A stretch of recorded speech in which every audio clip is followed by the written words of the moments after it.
নয়াবাজার সরস্বতী শিশু মন্দিরে বার্ষিক ক্রীড়া প্রতিযোগিতা অনুষ্ঠিত হলো রবিবার। নয়াবাজার হাই স্কুল মাঠে বিদ্যালয়ের ছাত্রছাত্রীদের নিয়ে বার্ষিক ক্রীড়া প্রতিযোগিতা অনুষ্ঠিত হয়। এদিন বিদ্যালয়ের প্রথম থেকে চতুর্থ শ্রেণীর ছাত্রছাত্রীরা ক্রীড়া প্রতিযোগিতা অংশগ্রহণ করেন।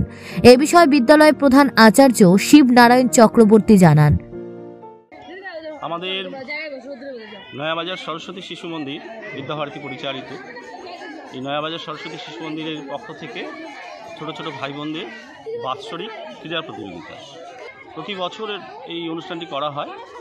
এটা মূলত ভাই বোনদের তাদের শারীরিক গঠনটা ঠিক রাখার জন্য এবং ভবিষ্যতে যে খেলোয়াড় তৈরি হবে, এখান থেকে খেলোয়াড় উঠে আসবে, ভালো ভালো অ্যাথলেটিক উঠে আসবে, সেই জন্যই আমরা এই ছোটো ভাই বোনদের এখন থেকে অনুশীলনের মধ্য দিয়ে যাতে তারা এই অভ্যাসটা বজায় রাখতে পারে তার জন্য একটা ব্যবস্থা করা।